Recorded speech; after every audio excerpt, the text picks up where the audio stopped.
Hello વિદ્યાર્થી મિત્રો, આપણે પીરિયોડિક ટેબલ અને પીરિયોડિક પ્રોપર્ટીની અંદર લાસ્ટ લેક્ચરની અંદર આયોનિક ત્રિજ્યા, આયોનિક રેડિયસ વિશેની વાત જે છે એ ક્લિયર કરી. હવે મિત્રો, અત્યાર સુધીમાં જે વસ્તુ આપણે શીખી ગયા ગુણધર્મોની અંદર, તત્વના ગુણધર્મોમાં, એના માટેના કોયડા કે પછી એના લગતા એમસીક્યુ વગેરેની ડિસ્કશન જે છે આપણે આજના લેક્ચરની અંદર કરવાના છીએ. હવે મિત્રો, આગળનો ટોપિક નંબર 3.6 ત્યાર પછી 3.7 એમાં 3.7.1 આયોનિક ત્રિજ્યા અને પરમાણુય ત્રિજ્યા, એના બધાને જે લગતા એમસીક્યુ જે છે એની વાત આપણે આજના લેક્ચરની અંદર કરીશું મિત્રો, જેના કારણે આગળના દરેક ટોપિક, દરેક કોન્સેપ્ટ આપણને ક્લિયર થઈ જાય. ઓકે મિત્રો, તો જે વસ્તુ આપણે ભણી ગયા છીએ એનું પહેલા જોઈ લઈએ, બોર્ડ પર આધારે રિવાઇઝ કરી લઈએ, ત્યાર પછી આપણે ડિસ્કશન શરૂ કરીએ. મિત્રો, આપણે બધાને ખ્યાલ છે ડાબીથી જમણી બાજુ એટલે આવર્ત, ઉપરથી નીચે તરફ એટલે કે એને કહીએ આપણે સમૂહ. આવર્તની અંદર m જે છે અચળ રહે, એક સરખો જે છે જળવાય, કક્ષાનો ક્રમ જે છે અચળ રહે. અસરકારક કેન્દ્રીય વીજભાર જે છે ક્રમશઃ વધતો જાય એટલે પરમાણુય ત્રિજ્યા અને પરમાણુય કદ જે છે ઘટતું જાય, એટલે પરમાણુ ત્રિજ્યા અથવા આયનિક ત્રિજ્યા અથવા આયનિક કદ જે છે ઘટતું જાય. સાથે સાથે મિત્રો, સમૂહમાં ઉપરથી નીચે તરફ n જે છે એ વધતો જાય. n જે છે શું થાય ભાઈ? વધતો જાય. કક્ષાનો ક્રમ જે છે વધતો જાય, ઇલેક્ટ્રોન કેન્દ્રથી દૂર થતો જાય એટલે પરમાણુય ત્રિજ્યા અને પરમાણુ કદ વધતું જાય એટલે આયનિક ત્રિજ્યા અથવા તો આયનિક કદ જે છે શું થાય? વધતું જાય. મિત્રો, આવર્તની અંદર આપણે ધાતુ માટે શું વાત કરી હતી ભાઈ? ધાતુ. તો ક્રમશઃ મિત્રો, આવર્તમાં ડાબીથી જમણી બાજુ જઈએ એમ ધાતુપણાનો ગુણ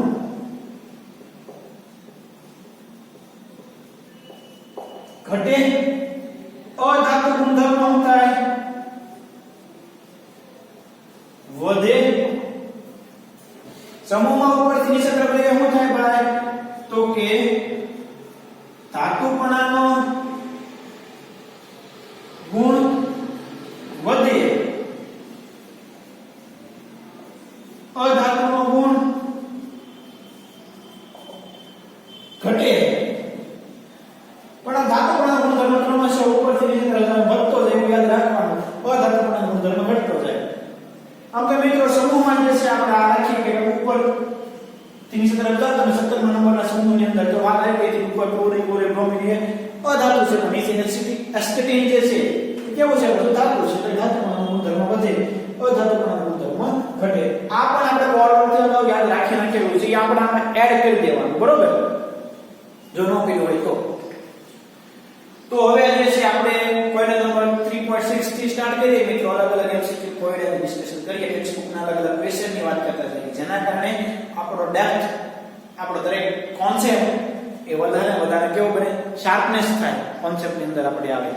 આપણે જે છે ટોપિક પર પકડ જે છે મજબૂત બને અને આપણો ટાર્ગેટ જે છે નીટ જેડબલઈ, તેમાં મિત્રો આપણે સારામાં સારો સ્કોર જે છે પ્રાપ્ત કરી શકીએ. મિત્રો ખાસ યાદ રાખજો, જેટલા એમસીક્યુ ની પ્રેક્ટિસ વધારે એટલો આપણો કોન્સેપ્ટ વધારે ને વધારે ક્લિયર અને ડેપ્થ ની અંદર થાય.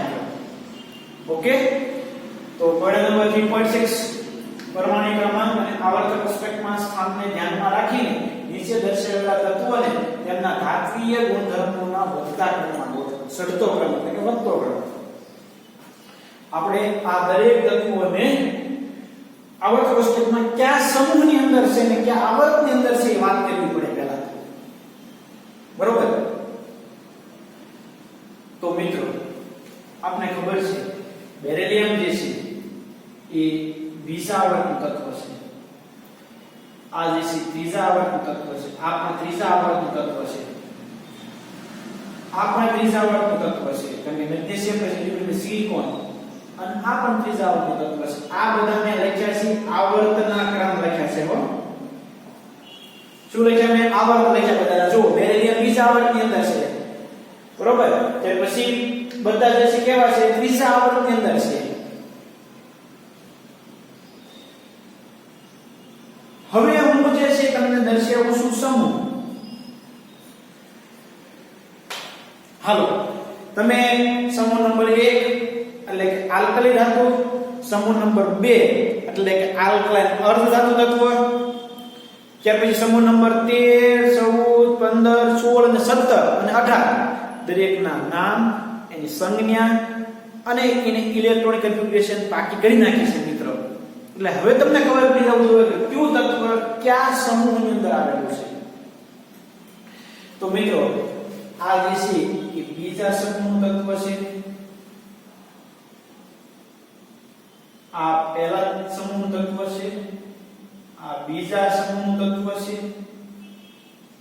આ ફોસ્ફરસ નાઇટ્રોજન ની નીચે નાઇટ્રોજન ફેમિલી એટલે કે 15મો સમૂહ, સિલિકોન એટલે કે કાર્બન ફેમિલી એટલે કે 14મો નંબરનો સમૂહ, 14મા સમૂહના કાર્બન પછીનો તત્વ એટલે કે 14મા નંબરનો સમૂહ તત્વ છે.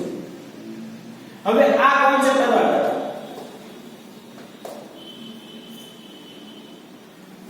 તો આમ જેમ જાવ એક જ આવર્તન ધાતુકણના ગુણધર્મ વધે ને ધાતુકણના ગુણધર્મ ઘટે.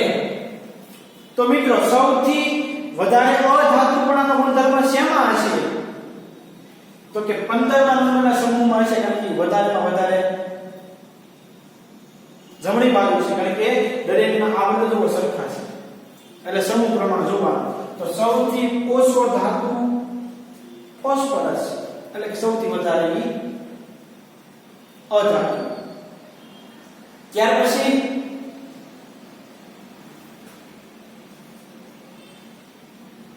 આમ થાય એટલું ક્લિયર થઈ ગયું બધાને. હવે મિત્રો આ સમૂહ 3 ના છે, આ સમૂહ 2 ના છે, તો આ કોણ છે બગાડવાનો?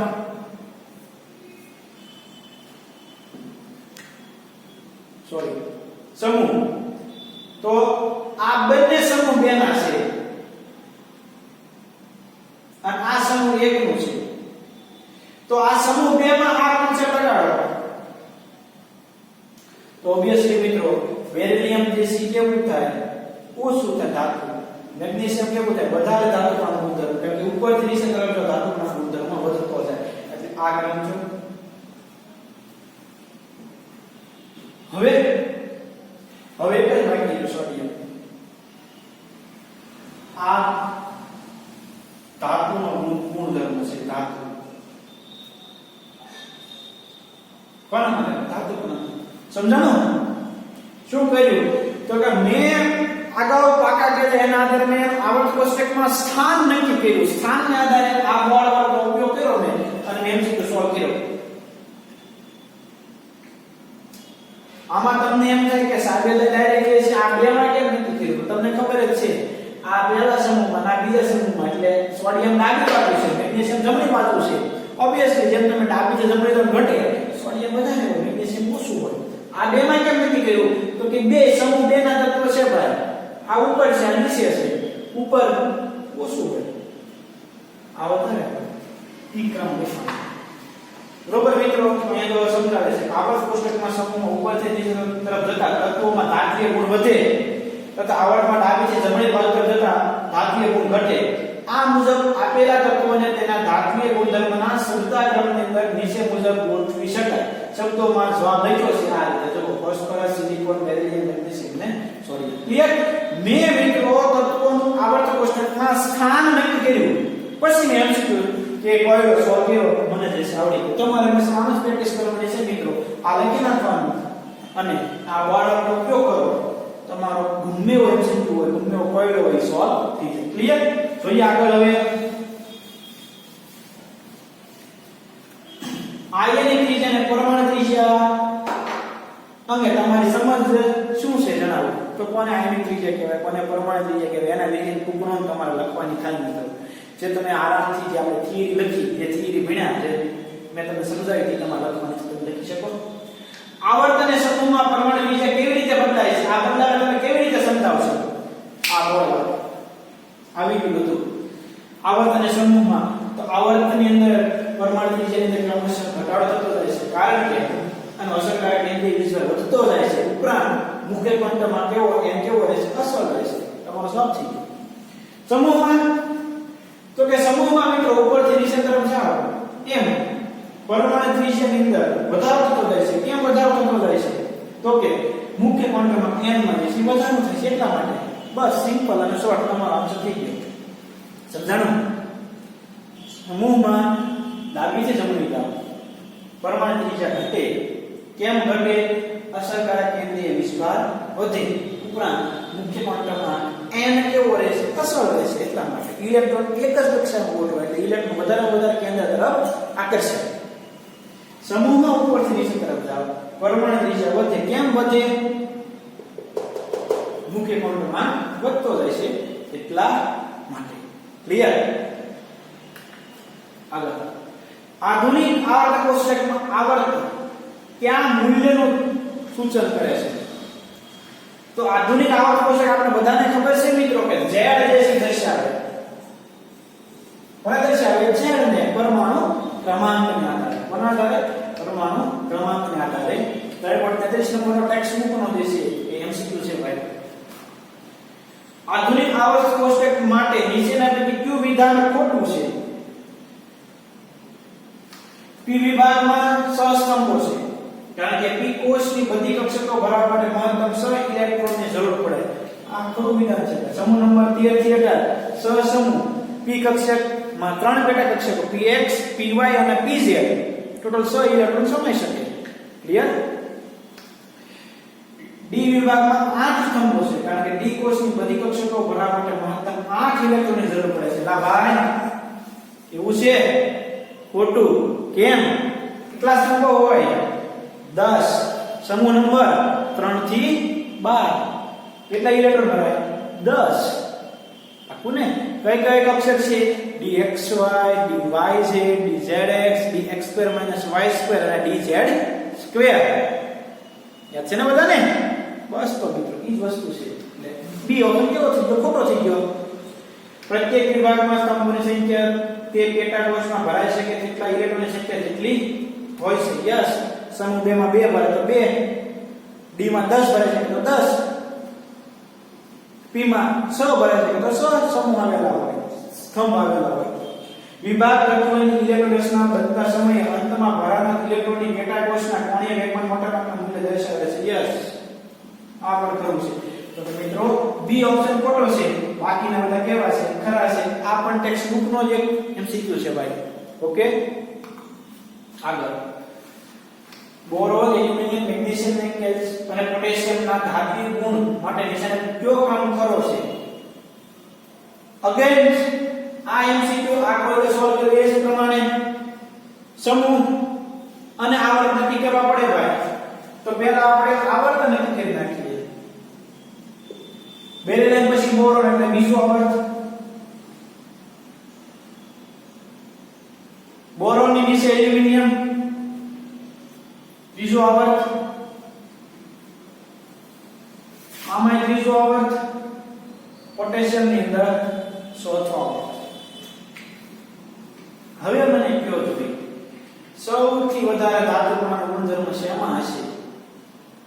તો કે તમે આવર્ત પ્રમાણે જુઓ તો જે સૌથી નીચે હોય એનો પરમાણુ વધારે, ધાતુનો ગુણધર્મ કેવો? વધારે. તો મિત્રો પોટેશિયમ સૌથી વધારે હશે કારણ કે સૌથી નીચે છે આવર્ત કોષ્ટકમાં. આપેલા તત્વોની સરખામણીમાં જુઓ તમે તો મિત્રો આપણને એક જ આન્સર છે. જુઓ ડી આન્સર આવશે. ચેક કરીએ આપણે. આ ત્રીજાના છે એટલે સૌથી ઓછો તો બોરોન આવશે. ઈ ફિક્સ થઈ ગયું ભાઈ બન, કારણ કે સૌથી ઉપર છે એટલે. તો જો તો થઈ ગયું. યસ. હવે આ બે ત્રીજા આવર્તમાં આવેલા છે તો એનો સમૂહ જોઈ લઈએ ભાઈ આપણે. સમૂહ જોવો એટલે ખબર પડી જાય. તો કે એલ્યુમિનિયમ એટલે મિત્રો એ કેટલામો? 13મો સમૂહ. મેગ્નેશિયમ એટલે કેટલામો? બીજો સમૂહ. જો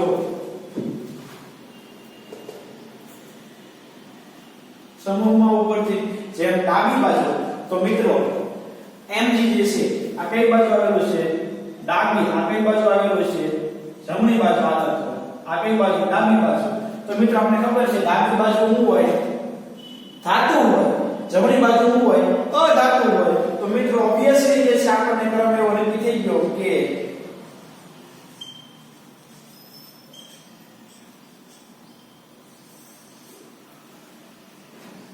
જો ડાબી બાજુ ધાતુ જમણી બાજુ અધાતુ ડાબી બાજુ શું હોય ભાઈ ધાતુ જમણી બાજુ શું હોય અધાતુ એટલે મિત્રો દરેકને આવર્ત પુસ્તકની અંદર સ્થાન નક્કી કરતા આવડવું જોઈએ જો સ્થાન નક્કી કરી નાખો જો આ સમજૂતી માટે બે અલગ અલગ વસ્તુ કરી નાખી છે આવર્ત પુસ્તક માટે તત્વોનું સ્થાન નક્કી કરી નાખો આ સમૂહ અને આ આવર્ત એટલે મિત્રો તમારા MCQ સોલ્વ થઈ જાય ડેપ્થ ની અંદર મિત્રો જે મેં તમને સમૂહ 1 સમૂહ 2 13 થી 18 પારે કરવાના કીધા કરી નાખજો એટલે કે આવા MCQ સોલ્વ કરવા માટે આપણા માટે ખાસ અગત્યના અને ઇમ્પોર્ટન્સ એ બધી વાત થઈ જશે ઓકે એટલે હું જણાવે બધાએ જે છે ખાસ ક્લિયર કરી નાખવું ભાઈ આગળ અધાત્મીય ગુણ માટે નીચેનામાંથી કયો ક્રમ ખરો છે એ તમારે નક્કી કરવાનું છે અગેન્સ્ટ અને આ સ્વાદ મિત્રો તો પહેલા આપણે આવર્ત નક્કી કરવાના તો તમને બધાને ખબર છે બોરો અને બીજામાં કાર્બન નાઇટ્રોજન ક્લોરીન બધા બીજા આવર્તના તત્વો છે અને સિલિકોન તો કાર્બન ની નીચે આવે એટલે ત્રીજાનું છે તો મિત્રો તમને એટલો તો ખ્યાલ પડી ગયો હશે કે બીજા કરતા ત્રીજા કેવા છે તો ધાતુ કણનો ગુણધર્મ ધરાવતો હશે તો એક જ આન્સર એવો છે જુઓ જોઈ લઈએ પ્રમાણે થાય છે પાછું કે નથી થતું ચેક કરવું પડે તો સિલિકોન જે છે કેવી થશે ભાઈ ધાતુ થશે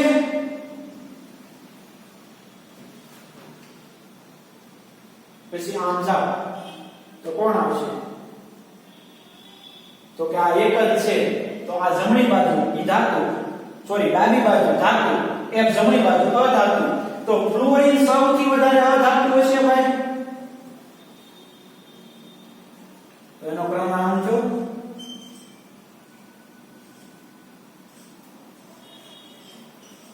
આ ક્રમ કોનો છે ભાઈ અધાતુ માટેનો છે આ ક્રમ કોના માટેનો છે ભાઈ તો કે ધાતુ માટેનો ખાસ યાદ રાખજો ક્લોરીન સૌથી વધારે અધાતુ થશે અને સિલિકોન સૌથી વધારે કેવું થશે ધાતુ થશે આપણે અધાતુએ ગુણ કીધો છે એટલા માટે મિત્રો કયો આન્સર આવશે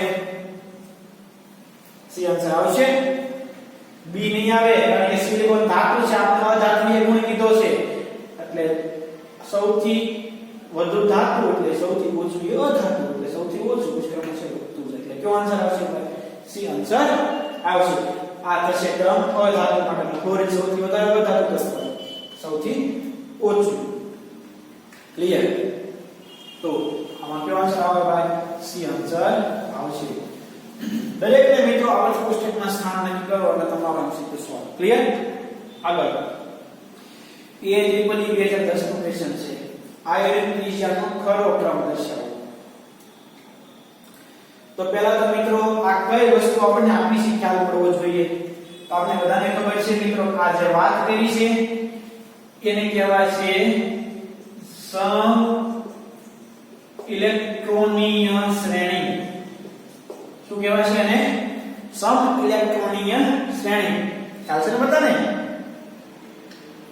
હવે સમ ઇલેક્ટ્રોનીય શ્રેણી હોય મિત્રો અને આયોનિક ત્રિજ્યા તમને નક્કી કરવાનું કે આયોનિક ત્રિજ્યાના ક્રમમાં તમને ગોઠવવાનું કે તો બે વસ્તુ યાદ રાખવાની જે આપણે સમજી ગયા છીએ એ એમાં એવું યાદ રાખવાનું કે જેમ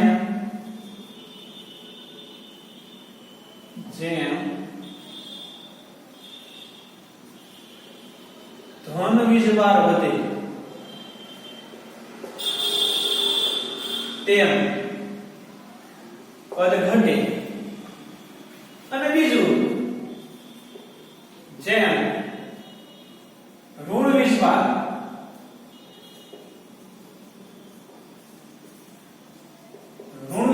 વધે તેમ કદ વધે. આ આપણો કી પોઈન્ટ તો સમ ઇલેક્ટ્રોનની શ્રેણી માટે તમને વધતા ક્રમમાં ઘટતા ક્રમમાં ગમે એમ તમને ગોઠવવાના કે તમારે આ વસ્તુ યાદ રાખવાની કે જેમ ધન વિસ્ભાર વધે એમ કદની અંદર શું થાય ભાઈ? ઘટાડો થાય. જેમ ઋણ વિસ્ભાર વધે કદની અંદર શું થાય ભાઈ? તો કે વધારો થાય. આ વસ્તુ યાદ રાખવાની છે. તો હવે જોઈ લઈએ એલ્યુમિનિયમ, Mg, સોડિયમ, ક્લોરીન અને ઓક્સિજન આટલા છે. તો સૌથી વધારે કદમાં કોણ મોટું હશે ભાઈ? તો કે જેના પર ઋણ વિસ્ભાર સૌથી વધારે હશે ઈ. તો સૌથી વધારે સમ ઇલેક્ટ્રોનની શ્રેણીમાં ઋણ વિસ્ભાર કોના ઉપર છે ભાઈ? તો કે ઓક્સિજન ઉપર છે. O- નો સૌથી મોટો, પછી તો કે પછી F-1, પછી તો કે સોડિયમ +1, પછી તો કે Mg+2, પછી તો કે એલ્યુમિનિયમ +3. આ ખરો ક્રમ થઈ ગયો. ઉપર લખ્યું એના કોરિલેટેડ થાય છે. જો તો જેમ ધન વિસ્ભાર વધે કદ ઘટેલા આપણે હાચું જોવો. કારણ કે એલ્યુમિનિયમ નું સૌથી ઓછું, જેમ ઋણ વિસ્ભાર વધે કદ વધે એટલે આપણે હાચું હોય. તો આપણો આન્સર કયો આવે ભાઈ? ડી. સોલ્વ થઈ ગયો આપણો MCQ કે જેમ ધન વિસ્ભાર વધે એમ કદ ઘટે, જેમ ઋણ વિસ્ભાર વધે એમ કદ વધે. ક્લિયર મિત્રો? તો કયો આન્સર આવશે ભાઈ? ડી આન્સર આવશે. કે ટ્રિપલી 2010 નો ક્વેશ્ચન છે. તમે મિત્રો કેટલા હોશિયાર થઈ ગયા. ટ્રિપલી ના MCQ તમે સોલ્વ કરવા મળ્યા. એક નાના એવા 2 લાઈન ના ટોપિક છે. થિયરી તો 2 સ્લાઇડ ની હતી ને, 2-3 સ્લાઇડ ની થિયરી હતી. અને આપણે એટલું કન્ક્લુઝન લઈ લીધું. હા, ગમે હોય MCQ હોય ને આપણે સોલ્વ કરી નાખવાનું છે. જો આગળ આ સમ ઇલેક્ટ્રોનની હશે 2012 નો ક્વેશ્ચન છે મિત્રો. આની ત્રીજાનો છે વધતો ક્રમ માટે ખરું કેવું છે. તો આપણે આ વસ્તુ યાદ રાખવાની. હો, ઋણ વિસ્ભાર વધે ને કદ વધે. કોનો ઋણ કયા આપેલા છે? Cl- કેલ્શિયમ +2, પોટેશિયમ +1 ને સલ્ફર -2. એલા ભાઈ, તો હવે આપણને ક્રમ લખતા આવડે જ છે ને, થોડું અઘરું છે. આ ક્રમ થઈ ગયો. લ્યો કરી લો આન્સર. સૌથી ઓછી કેલ્શિયમ +2 ની આપણે કીધું વધતો ક્રમમાં પ્રમાણ ગોઠવવાના છે. જોજો સમજજો. વધતા ક્રમ માટે આ સૌથી વધારે છે, સૌથી ઓછી છે. તો સૌથી ઓછી પહેલા લખવાની. કેલ્શિયમ +2 પહેલા લખ્યું, પછી પોટેશિયમ એવા Cl- હા S-2. એટલે આપણને આન્સર મળી ગયો. ઈઝી થઈ ગયું ભાઈ. ચડતો ક્રમ કીધો હોય, ઉતરતો ક્રમ કે તો આ લખવાનું S-2 Cl- Ca+2. તમને ચડતો ક્રમ કીધો એટલે આ ક્રમ થશે કેલ્શિયમ +2 સૌથી ઓછી, પછી એના કરતા વધારે પોટેશિયમ ની, એના કરતા વધારે Cl- ની, એના કરતા વધારે S-2 ની આયોનિક ત્રિજ્યા થશે. ક્લિયર મિત્રો? તો આમાં કયો આન્સર આવશે ભાઈ? સી આન્સર આવશે. સમજાય છે ભાઈ? તો એક MCQ ને જે આપણે સમજ્યા, જે પાવર વર્ક કર્યું, ઈ જ ફોર્મ ની અંદર આપણે સોલ્વ કરીએ છીએ. એ ટ્રિપલી 2012 નો ક્વેશ્ચન આપને આવડી છે. ઓકે, આગળ જઈએ. કેલ્શિયમ, મેગ્નેશિયમ, ફોસ્ફરસ ને ક્લોરીન તત્વની પરમાણુ ત્રિજ્યાના ચડતા ક્રમમાં ગોઠવો. એ PMT 2010 નો ક્વેશ્ચન છે. આમાં આપણે શું આવવું જોઈએ? તો કે કયો સમૂહ ને કયો આવર્ત. બસ ઈઝી. તો પહેલા આપણે આવર્ત લખી નાખીએ. કેલ્શિયમ કેટલામાં છે ભાઈ? Lithium, sodium, potassium, rubidium, calcium, પછી બેરિલિયમ, મેગ્નેશિયમ, પછી કેલ્શિયમ, ટોન્શિયમ અને બેરિયમ. એટલે મિત્રો આ ત્રીજા આવર્તમાં છે, આ ચોથા આવર્તમાં છે. નાઇટ્રોજન પછી ફોસ્ફરસ એટલે આ ત્રીજો આવર્ત. ક્લોરીન પછી ક્લોરીન એટલે આ ત્રીજો આવર્ત. આવર્તમાં આમ થાય શું થાય ભાઈ? પરમાણુ ત્રિજ્યા ઘટતી જાય. તો સૌથી ઓછી કોની હશે? ક્લોરીનની હશે. અને ત્રીજા અને ચોથાની સરખામણીમાં તો કે સમૂહ માટે જોવો તો શું થાય ભાઈ?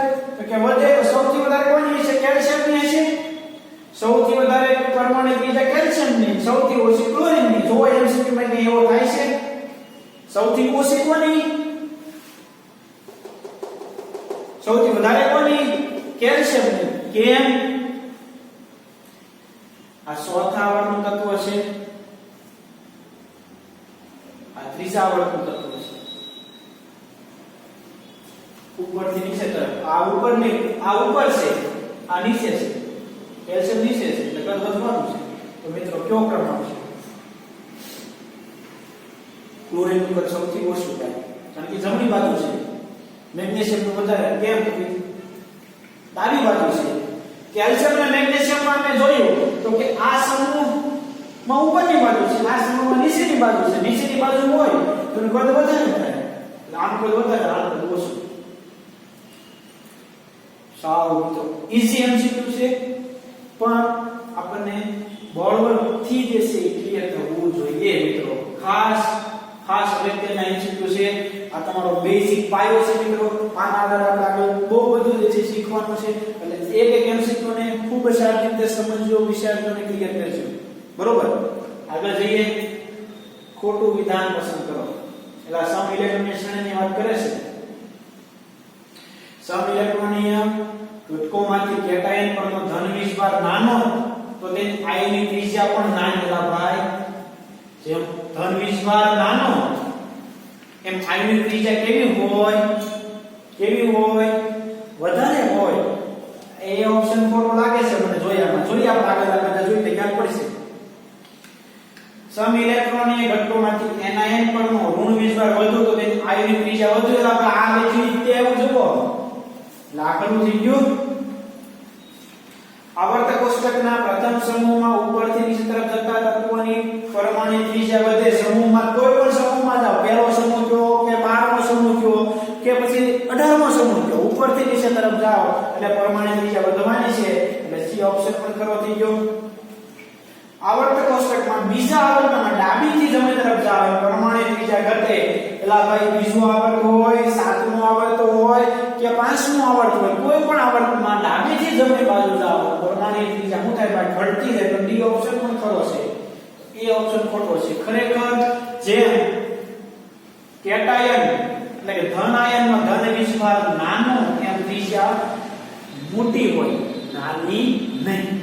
અહીંયા મોટી થાય છે એટલે ના કરતા કેવું થઈ જાય? ખરું થઈ જાય. ત્યાં આવું જો મોટું તો ખરું થાય, ત્યાં નાની એવું છે એટલે આ વિધાન કેવું થાય? ખોટું થાય. એટલે આ ઓપ્શન કેવો છે? ખોટો છે. ક્લિયર મિત્રો? સમજાઈ ગયું છે તમને? હવે એ આન્સર આવશે. ખોટું વિધાન છે. ઓકે. પરમાણુ ત્રિજ્યા કઈ પદ્ધતિઓ દ્વારા માપી શકાય? તો મિત્રો ક્ષકિરણ અને અન્ય વર્ણપટદર્શકની પદ્ધતિથી આપણે પરમાણુ ત્રિજ્યા વિશેનો ખ્યાલ મેળવી શકીએ. ઓકે. આગળનું શીખ્યું છે ભાઈ, કોઈ સમૂહમાં નીચે તરફ જતા એટલે નીચે તરફ ખસતા આયનીય ત્રિજ્યા, સમૂહમાં ઉપરથી નીચે તરફ જતા આયનીય ત્રિજ્યાની અંદર શું થાય ભાઈ? વધારો થાય. તો કે ઉપરથી નીચે તરફ જતા વધે. એટલે કયો આન્સર આવે ભાઈ? સી આન્સર આવે. ક્લિયર મિત્રો? તો આ વાત થઈ અત્યાર સુધીમાં આપણે જે ટોપિક શીખ્યા એને લગતા એમસીક્યુ અને કોયડાની. ક્લિયર મિત્રો? તો ખાસ મિત્રો આ આપણું બળવર્ગ છે. આ આપણને સમજાઈ જવું જોઈએ. આમાં તમને કોઈ ડાઉટ આવે રહેવો જોઈએ નહીં. મિત્રો આના જ આધારે દરેક એમસીક્યુ સોલ્વ કરી શકશો ખૂબ ઈઝીલી. તમને જે છે બહુ મજા આવશે. ક્લિયર મિત્રો? તો અહીંયા સુધી મિત્રો આપણે આજે રાખીએ. જૂની જેથી તમારે ક્લિયર બાકી હોય તો, આ બળવર્ગ બાકી હોય તો જૂની કોઈ પણ ટોપિક એ બધા જ ક્લિયર કરો. અહીંયા સુધીમાં મિત્રો તમે સાથેથી જશો પાછળ રહી ગયા હો તો, અથવા તો રોજનું કામ જે છે રોજ કરતા જતા હો તો મિત્રો આપણા દરેક પોઈન્ટ ખૂબ ડેપ્થલી ખૂબ સારી રીતે સમજો, વિચારો અને એપ્લાય કરતા શીખો. એપ્લિકેશન બેઝ શીખો કે જેના કારણે એમસીક્યુ જે છે આપણે સરળતાથી સોલ્વ કરી શકીએ. મિત્રો દરેક તત્વની ડી અને એફ સિવાય એસ અને પી વિભાગના તત્વોની ઇલેક્ટ્રોન રચના, નામ, સંજ્ઞા, પરમાણુ ક્રમાંક, એનો આવર્ત નંબર એ બધી વસ્તુ જે છે ખાસ ક્લિયર કરી નાખો, જેના કારણે મિત્રો આપણને ક્યારેય પ્રોબ્લેમ પડે. ક્લિયર? તો અહીંયા સુધી રાખીએ. દરેક વસ્તુ મિત્રો જે છે ક્લિયર કરી નાખો. નેક્સ્ટ લેક્ચરની અંદર આપણે આગળનો ટોપિક છે મિત્રો આયનિકલ એન્થાલ્પી. તો આયનિકલ એન્થાલ્પીની ડિસ્કશન નેક્સ્ટ લેક્ચરથી આપણે સ્ટાર્ટ કરીશું. ઓકે. તો આજે અહીંયા સુધી રાખીએ. Okay, thank you.